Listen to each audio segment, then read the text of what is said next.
Come in. Come in. Come in. Good afternoon. Good afternoon. Good afternoon. Have a seat. Thank you.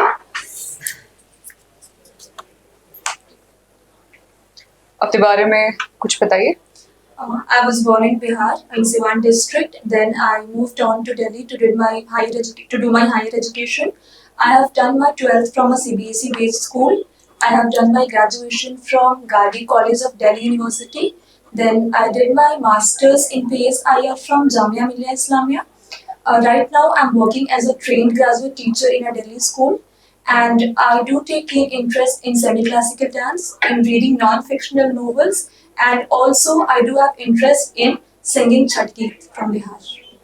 Hindi में बात करने में comfortable हैं? Yes, ma'am. Right. तो मुझे ये बताइए कि आपका एक अच्छा एकेडमिक बैकग्राउंड रहा है, आप दिल्ली यूनिवर्सिटी के प्रोडक्ट हैं, आपने पॉलिटिकल साइंस को बहुत लंबे टाइम तक परस्यू किया है. आप एडमिनिस्ट्रेटिव सर्विसेज में क्यों आना चाहती हैं? Yes, ma'am. मैम मेरा जब भी मैंने 12th किया अपना मैंने ह्यूमैनिटीज बैकग्राउंड रखा, उसके बाद भी ग्रेजुएशन या मास्टर्स पे मेरा पॉलिटिकल साइंस ही रहा है मैम.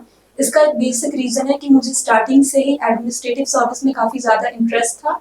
और मैम पॉलिटिकल रखने का मेरा मेन रीज़न यहाँ पे ये था कि मुझे काफ़ी बड़ा स्कोप देता है, काफ़ी ज़्यादा पर्सपेक्टिव ओपन करता है पॉलिटिकल इश्यूज को और डीप में जाके समझने का. और जब भी हम एडमिनिस्ट्रेटिव सर्विस में आ रहे हैं तो हमें उस राज्य का या इंडिया का या इंटरनेशनल लेवल पे एक पॉलिटिकल ओपिनियन फ्रेम करना होता है. और इसलिए मुझे लगा कि PSIR मुझे ज़्यादा मदद करेगा इस मामले में. It's a good thing, but जो सर्विस आप सेलेक्ट कर रही हैं अपने लिए, Bihar administrative service, Bihar police service, financial service, इस लेवल पे आपका काम कंप्लायंस या एग्जीक्यूशन का ज़्यादा और पॉलिसी फ्रेमवर्क में इन्वॉल्वमेंट थोड़ा कम रहेगा. Do you think at any point आपको कॉन्फ्लिक्ट ऑफ इंटरेस्ट रहेगा because your an intellectual? I do understand the fact, ma'am, that there can be certain cases about this particular thing. But, ma'am, the reason is that initially only I wanted to contribute in society and I wanted to use my knowledge in a best possible manner here. So, if my prime interest will be contributing to society or giving my best, so usme I can excel by if I want to work for women empowerment or if I want to work in certain issues like providing education to children, so I can just help in execution of the policies or the programs which are launched by the state government or the government of India on the central level. I think आपको मेरा question बहुत clarity नहीं हुआ, मैं इसको फिर से explain कर देती हूँ. You're a thinking person. Yes, आपने पॉलिटिकल साइंस इसलिए पढ़ा ताकि अपना एक ओपिनियन फॉर्म कर सकें देश दुनिया के बारे में. जब आप सर्विसेज में आएंगे, सिविल सर्विसेज में आएंगे, चाहे वो स्टेट के लेवल पे हो या सेंट्रल के लेवल पे हो, तो वहाँ पे आपका काम पॉलिसी से रिलेटेड कम और एग्जीक्यूशन से ज़्यादा होता है. आपके ऑर्डर्स ऊपर से आएंगे, उच्चाधिकारी आपको या जो आपके पॉलिटिकल लीडर्स हैं वो आपको ऑर्डर देंगे and then your job is to comply, to execute. ये एग्जीक्यूशन कई बार आपके अपने खुद की ओपिनियन से अलग हो सकता है. उस केस में आप किसको चूज करेंगे, इस अपने ऑर्डर्स को या फिर जो आपका कॉन्शियंस जो कह रहा है उसको? मैम पॉलिटिकल साइंस जब पढ़ा मैंने तो पॉलिटिकल साइंस ने बहुत ही मुझे ब्रॉड बेस पे मुद्दों को समझने का एक वो प्लेटफॉर्म दिया. तो इससे मेरी जो मुद्दों के लिए समझ है ये काफ़ी ज़्यादा डीप हुई. और अगर मैं बिहार एडमिनिस्ट्रेटिव सर्विसेज में आती हूँ तो उस नॉलेज की हेल्प से जो भी मुझे प्रोग्राम या पॉलिसीज को एग्जीक्यूट करना है उसमें मैं और बेहतर तरीके से अपना योगदान दे पाऊंगी. इसलिए ओके. सर कुछ पूछना चाहेंगे आप? सर आपने गार्गी कॉलेज से पढ़ा? Yes sir. गार्गी को एंशिएंट हिस्ट्री में आपने पढ़ा था? Sorry sir. गार्गी को ancient history yes sir. Gargi को मैंने एंशिएंट गार्गी वैदिक पीरियड से आती हैं और इनके बारे में बोला जाता है कि बहुत ही बड़ी फिलोसोफर थी और साथ ही साथ वुमेन एम्पावरमेंट की काफ़ी अच्छा एग्जाम्पल है वैदिक पीरियड से.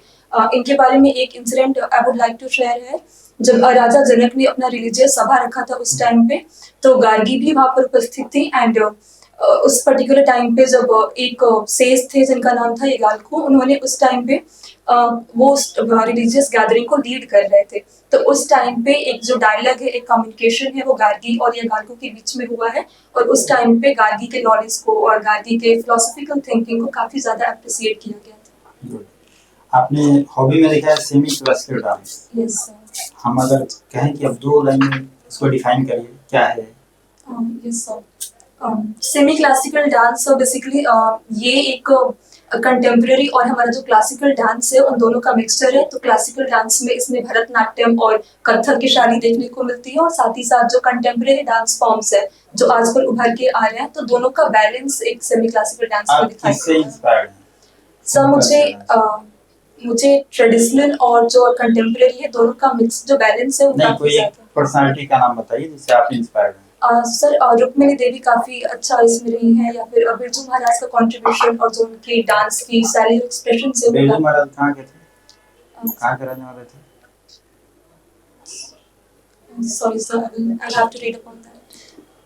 आपने दिल्ली में टीचिंग कराने गए, ठीक है? यस सर, तो अगर मानते हैं आप बीएस ज्वाइन करते हैं, यस सर। तो कोई ऐसा चीज बताइए जो आपको टीचिंग के दौरान फेस करना पड़ा और वो आप बिहार में लागू करना चाहेंगे। सर पहला तो मुझे जहाँ मैं पढ़ा रही हूँ वहाँ के हिसाब से पहला मुझे लगा कि जो स्टूडेंट्स के साथ जो हम पढ़ाई जो आजकल हम करा रहे हैं वो बहुत ज़्यादा मार्क्स और स्कोर्स के ऊपर चलता जा रहा है। तो जो बच्चों को एक्चुअली में जो नॉलेज का अंडरस्टैंडिंग है या एक्चुअली में जो पढ़ रहे हैं उस प्रैक्टिकल नॉलेज का इम्प्लीमेंटेशन कैसे होगा ग्राउंड लेवल पे, या वो उनकी लाइफ में कैसे इंपॉर्टेंट है, वो एक मुद्दा। अगर आप बिहार में ऑफिसर बन जाती हैं तो इस चीज को कैसे इम्प्लीमेंट करिएगा? यस सर, अगर मैं बिहार में second take second so firstly मैं स्टार्ट करूंगी अपना जो पहला स्टेप होगा मेरा एजुकेशनल प्रोग्राम जो गवर्नमेंट के ऑलरेडी चलाए जा रहे हैं उसे अवेयरनेस से कि हम अगर एजुकेशन ले रहे हैं तो सिर्फ ये मार्क्स बेस्ड या स्कोर बेस्ड नहीं है, ये हमारी पर्सनालिटी के डेवलपमेंट का बहुत इंपॉर्टेंट पार्ट है। एंड सेकेंडली अगर हम पढ़ाई को जारी कर रहे हैं या स्पेशली वुमेन एजुकेशन को मैं अगर बढ़ावा देती हूँ तो मैं ये जो बेटी बचाओ बेटी पढ़ाओ अभियान है इनको लेके मैं वहाँ पे जागरूकता फैलाना चाहूँगी। ठीक, कब आया था बेटी बचाओ बेटी पढ़ाओ? कुछ आइडिया है? So it was somewhere around. So can I take a guess here if am I allowed for that? Of course. अभी It's छोड़िए, कोई बात just 2014 if I'm not wrong. Check कर लीजिए एक बार। Yes sir. अभी पटना हाई कोर्ट में एक चीफ जस्टिस अपॉइंट हुए हैं नए। Yes sir. अभी अपने पढ़ा रहे पेपर में। Yes, नाम sir. क्या है उनका? Chief Justice Mr. Sangam Sahu sir. Sir, Aastha, Yes sir. आप क्या पढ़ाती हैं दिल्ली में? So मैं वहाँ पे सोशल साइंस की टीचर हूँ 10th लेवल तक। 10th लेवल पर Yes sir. सारे सब्जेक्ट्स पढ़ाते हैं, हाँ, हिस्ट्री ज्योग्राफी और पॉलिटिकल साइंस। ये 3 सब्जेक्ट पढ़ाते हैं। किस विद्यालय में? ये भाई परमानंद विद्या मंदिर है सर जो दिल्ली में है अभी। दिल्ली में कहाँ पर है, किस सेक्टर ये में? हमारा साउथ दिल्ली और ईस्ट दिल्ली के पहले बीच पे कॉन्फ़िगरेशन पे आता है, कड़कड़डुमा नाम है। करकरदुमा तो वहाँ तो पूरा कोर्ट कचहरी भी सारा है। हाँ यस सर, कोर्ट है आनंद विहार। कड़कड़डुमा को। करकरदुमा, यस, आनंद विहार इलाका। अभी दुनिया भर में कुछ घटनाएं घट रही हैं। जी सर। एक रीअलाइनमेंट भी हो रहा है Yes, sir. फोर्सेज का, और एक पुरानी चीज भी वापस आ रही है। एक रीअलाइनमेंट है, जो चीज कम हो गई तो फिर से उभर रहा है। दोनों बिंदु पे कि क्या रीअलाइनमेंट किसको कैसे हो रहा है और पुरानी चीज कौन सी लौट के आ रही है, और इसके इम्प्लीकेशंस आप क्या समझती हैं? ये 3 बिंदु बताइए। पुरानी कौन सी चीज लौट के आ रही है, वर्ल्ड इंटरनेशनल नया जो अलाइनमेंट रीअलाइनमेंट हो रहा है वो क्या, उसको कैसे देखती है, और तीसरा है कि इसके रिपरकशंस को आप कैसे फोर्सी करती हैं। सर सिर्फ पॉलिटिकल लेवल पे या बाकी सारे लेवल्स को हम देखते हैं? अब इंटरनेशनल रिलेशन के संबंध Okay, में sir. पॉलिटिकल ही कर, ओके सर। सर पहला जब पॉलिटिकल है तो पॉलिटिक्स केवल पॉलिटिक्स नहीं है, सर, सारे फैक्टर्स सोशल आ जाते हैं, इकोनॉमिकल आ जाते हैं। जब आप करेंगे तो किसी को आइसोलेट नहीं कर सकती। यदि मैं पॉलिटिकल कर दूंगा तो it will be restricting you, तो यू टेक योर एरिया, आप अपना एरिया लीजिए, okay sir, that is your choice. Thank you sir. Sir the first instant जो मैं यहाँ पे लूँगी, हमारा जब 1990s का टाइम था, उस टाइम पे ग्लोबलाइजेशन काफ़ी ज़्यादा पीक पे था, जहाँ पे हम बाउंड्रीज को ओपन कर रहे थे ट्रेड के लिए, जहाँ पे हम फ्लो ऑफ आइडियाज और flow of goods and services हो रहा था। लेकिन with the passage of time जब ग्लोबलाइजेशन को एक्चुअली ग्राउंड लेवल पे इम्प्लीमेंट किया गया तो काफ़ी कंट्रीज के लिए सक्सेसफुल मॉडल था, डेवलपिंग कंट्रीज के लिए भी काफ़ी ज़्यादा इंपॉर्टेंट था, बिकॉज उनको ऑप्शंस मिल रहे हैं, वो मार्केट को एक्सप्लोर कर रहे हैं। बट अभी का जो टाइम है, आज के वक्त में एक नया टर्म निकल के आ रहा है जो कि है डी ग्लोबलाइजेशन। इसमें बेसिकली हम ग्लोबलाइजेशन में थे, लेकिन अब क्योंकि डी ग्लोबलाइजेशन की वजह से काफी ज्यादा प्रॉब्लम्स है। फॉर एग्जाम्पल हमारी डोमेस्टिक मार्केट काफी ज्यादा हैम्पर हो रही है, या अगर इंडिया के कंटेक्स्ट में बोलूँ कि जो चाइना है वो इंडिया को as a dumping ground treat करता रहा है। तो अब हम ये कर रहे हैं कि हम डी ग्लोबलाइजेशन की तरफ जा रहे हैं। और सेकेंडली सर, अभी जो यूएस का जो पॉलिटिकल अभी जो चल रहा है, तो यूएस अभी ऐसा हो गया है कि अब countries can not stay to keep quite at a particular level. तो इससे यूएस वेनेजुएला क्राइसिस चल रहा है, या फिर रशिया यूक्रेन वॉर चल रहा है पॉलिटिकल लेवल पे, तो ये सब ये दर्शाता है कि यूएस का इन्फ्लुएंस काफी ज्यादा बढ़ते जा रहा है।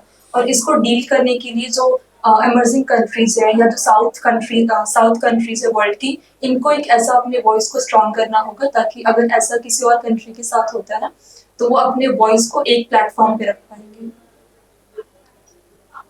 एक क्वेश्चन,